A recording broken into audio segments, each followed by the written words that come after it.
Hi, Phil Susan here with another bass tip and trick for you. A little disheveled today because I've got to go off to a gig in a bit, but I thought I might have enough time just to squeeze something very quickly out here.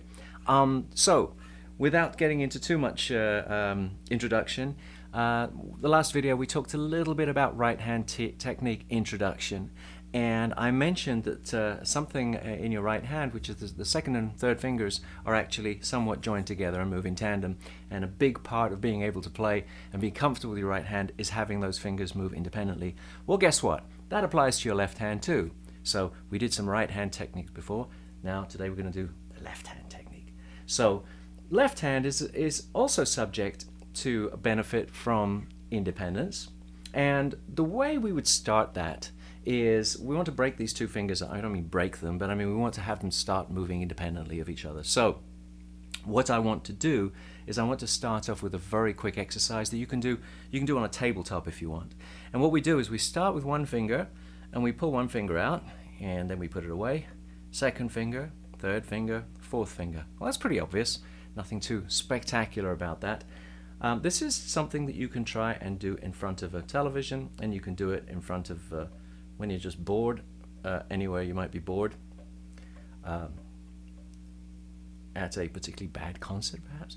Anyway, you keep doing this until you feel comfortable with it, and then you start to move it up. So we went 1, 2, 3, 4, 4, 3, 2, 1. Maybe we can do 1, 3, 2, 4, 1, 3, 2, 4, and move them like that. It's important to note I'm not sort of doing this. I'm actually closing my fist, opening the finger, and then bringing it down. That way I'm guaranteeing full control and full movement with each finger.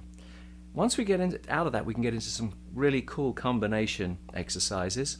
So for example, we could try 1, 2, 3, 4, 1, 2, 3, 4, 1, 2, 3, 4, 1, 2, 3, 4, so on and so forth. You get comfortable with that, then you can start to jumble it up a bit more. Maybe 1, 4, and 2, 3. 1, 4, 2, 3. 1, 4, 2, 3.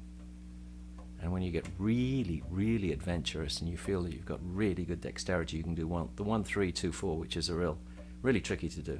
And then you can speed it up if you like. Woo! Lots of fun. You can also do that with your right hand as well if you really want to kind of work on dexterity. And you can do them, if I had a tabletop, I can do these with both hands, but I won't show you that. Anyway, these are great exercises just to get a little independence. And I want to show you some scale exercises as well to help with the independence. So everyone is familiar with a major scale, I'm assuming, that starting in the box shape on a second finger, one finger per fret, and we end up with this familiar scale. Right? C, D, E, F, G, A, B, C. What's nice about it is we do use a second finger, fourth finger, first, second, fourth, first, third, and fourth. Now, you may have heard of modes, and I'm not going to get caught up too much in technical speak here, but a mode simply means starting a scale on a different note of the same scale. Meaning to say, if I start C, and I start the scale of C, but start on the second note, I'm going to end up with a Dorian mode. Okay, and I can keep following that through. And then I get to, and that fourth note is called the Lydian Scale, and that is of particular interest to us today, as is the fifth, which is called Mixolydian. And these three scales, the regular major, the Lydian, and the Mixolydian, are going to be of interest to us today, and I'll tell you why. Let's just move to E, just because it's closer to the lens and you can see better. E major has 4 sharps if you look on the circle of fifths. Those are F sharp, C sharp, G sharp, and D sharp. So if I play a scale of E major, I'm going to end up with E, F sharp, G sharp, A, B, C sharp, D sharp, and E. But we're not too worried about that. We are concerned about the way that scale looks. Now if I play the Lydian scale shape starting on the E, I'm going to end up with this. So it's almost like a major scale, but instead of going to the fourth, it sharpens. It's a sharpened fourth scale, and the rest is like a major scale.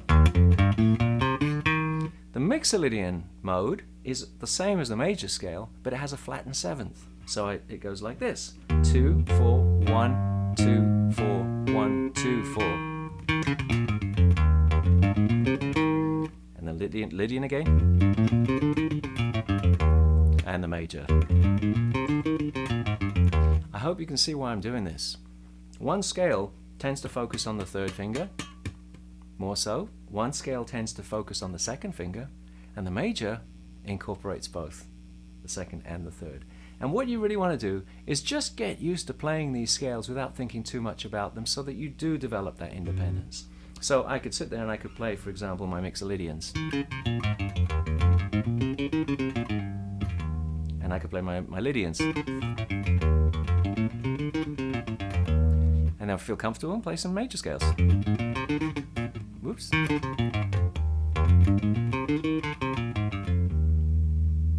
And really, that's the exercise. Just get used to playing these things which have these different shapes. I'm going to spell them out for you one more time. Major scale, 2, 4, 1, 2, 4, 1, 3, 4. Lydian is going to be 2, 4, 1, 3, 4, 1, 3, 4. And Mixolydian is going to be 2, 4, 1, 2, 4, 1, 2, 4. So that's it. That's my very quick tip and trick for today. A little bit of a finger independence for the left hand with some exercises. Hope you enjoyed this. As always, please subscribe. Please leave comments, messages, questions, anything you want down below. I will endeavor to answer them. And enjoy playing. Hope you're having a great time with your bass. And rock on. See you soon.